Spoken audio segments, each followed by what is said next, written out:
Praise the Lord. Today I would like to speak to you about how all things work together for good to those who love God and to those who are called according to his purpose. That is from Romans 8:28. And we know that all things work together for good to those who love God and to those who are called according to his purpose. We will see this verse come to life in the life of Joseph. 14 chapters are dedicated to this man Joseph in the book of Genesis, from chapter 37 to chapter 50. If we go to chapter 37 in Genesis, we can see how this man's life was and how at the end of everything that he went through, God elevated him. First, he was hated by his family. We can see in chapter 37, Genesis chapter 37, verse 3 and 4. Now Israel loved Joseph more than all his children, because he was the son of his old age. Also he made him a tunic of many colors. But when his brothers saw that their father loved him more than all his brothers, they hated him and could not speak peaceably to him. In verse 5, we see now Joseph had a dream and he told it to his brothers, and they hated him even more. Second, he was conspired to be killed by his very own brothers. We see in chapter 37, Genesis chapter 37, verse 18. When he had gone in search of his brothers, verse 18 says, Now when they saw him afar off, even before he came near, they conspired against him to kill him. Then they said to one another, Look, this dreamer is coming. In verse 21 we see, But Reuben heard it, and he delivered him out of their hands and said, Let us not kill him. And Reuben said to them, Shed no blood, but cast him into this pit which is in the wilderness, and do not lay a hand on him, that he might deliver out of their hands and bring him back to his father. So Reuben had a plan that once the brothers go away, he will pull Joseph out of the pit and take him back home. But that did not happen. In verse 26 we see, So Judah said to his brothers, What profit is there if we kill our brother and conceal his blood? Come, let us sell him to the Ishmaelites, and let not our hand be upon him, for he is our brother and our flesh. And his brothers listened. In verse 28 we see, Then the Midianite traders passed by.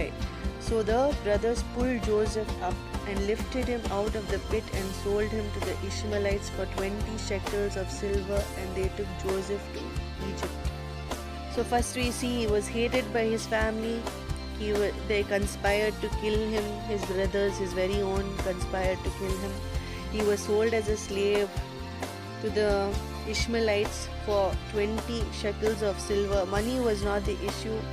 They wanted to get rid of their brother Joseph. Joseph was sold as a slave. In verse 36 we see how now the Midianites had sold him in Egypt to Potiphar, an officer of Pharaoh and captain of the guard. But in all these things the Lord was with Joseph. We see in Genesis chapter 39 verse 2, the Lord was with Joseph, and he was a successful man, and he was in the house of his master the Egyptian. And his master saw that the Lord was with him, and that the Lord made all he did to prosper in his hand. So Joseph found favor in his sight and served him. Then he made him overseer of his house and all that he had put under his authority. In verse 5 we see, So it was that from the time that he made him overseer of his house and all that he had, that the Lord blessed the Egyptian's house for Joseph's sake. And the blessing of the Lord was on all that he had in the house and in the field. But now after all these things, after being given to be an overseer of the house, what happens is he is falsely accused. If we see in chapter 39, Genesis chapter 39 verse 17, Potiphar's wife had an eye on Joseph, and she wanted him to be with her. She wanted him to commit adultery with her, but he did not. He refused, and he had the fear of the Lord in him, and he refused. We see in Genesis chapter 39 verse 17 that she spoke, and she spoke to him with words like these, saying, "The Hebrew servant whom you brought to us came in to me to mock me. So it happened, as I lifted my voice and cried out, that he left his garment with me and fled outside." Verse 19 says, "So it was, when his master heard the words which his wife spoke to him, saying, Your servant did to me after this manner, that his anger was aroused. Then Joseph's master took him and put him into prison, a place where the king's prisoners were confined, and he was there in the prison." So we see how Joseph was falsely accused. Then he was put into prison for 13 years. He was in prison in total, and there in prison the Lord was with Joseph. It says in verse 21, "But the Lord was with Joseph and showed him mercy, and he gave him favor in the sight of the keeper of the prison." So in all these things, God was with Joseph. God was with Joseph in the prison. God was with Joseph when he was being falsely accused.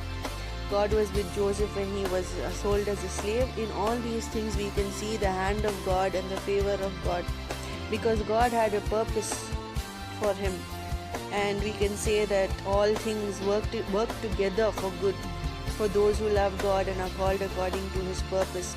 Then while he was in prison, he was forgotten 2 years by the person that he helped, when he helped someone to interpret their dream. One of them, he interpreted the dream, and he told them, "When you go to Pharaoh, do not forget me.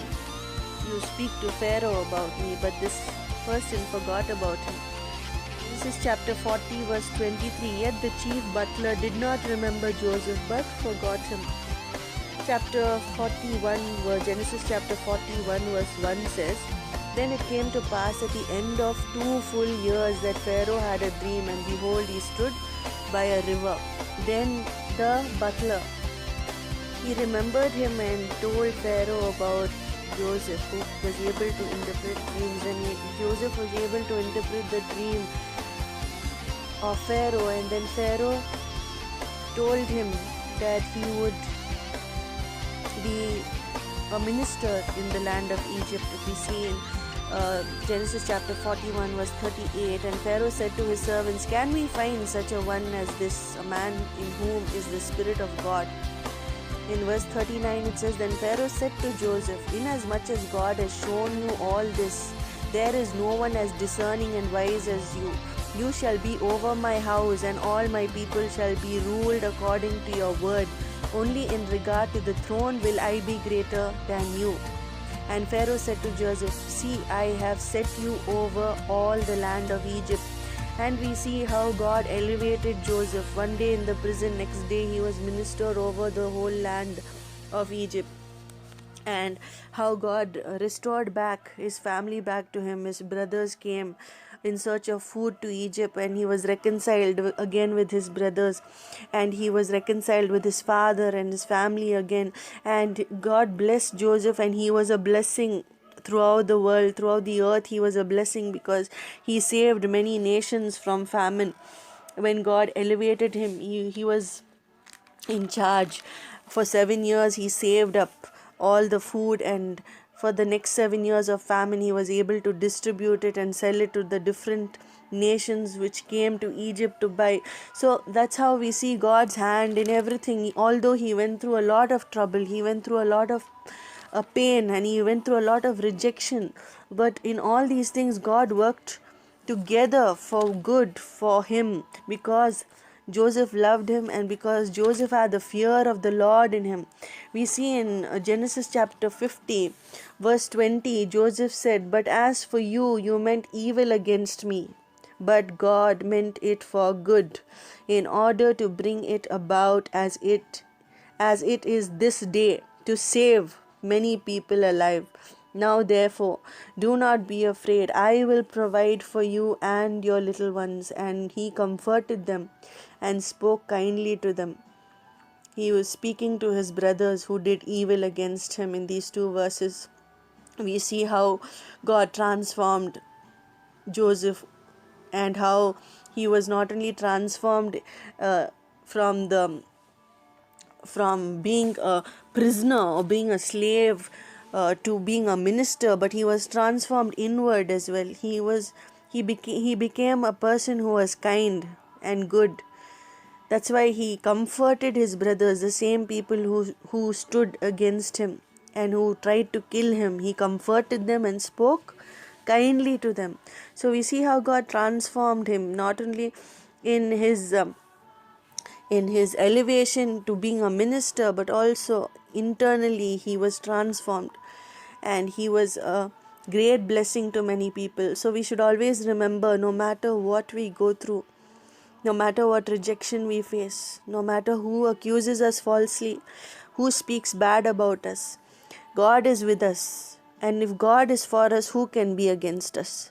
And God is for us, and we see again, we go back to Romans chapter 8, verse 28, and we see that how God in all things, he works together for good for those who love God and are called according to his purpose. That's what Paul says here. And we know that all things work together for good to those who love God, to those who are called according to his purpose. Let us pray. Dear Father, I thank you for this day, and I thank you for your word, Father. Father, if you are for us, then who can be against us?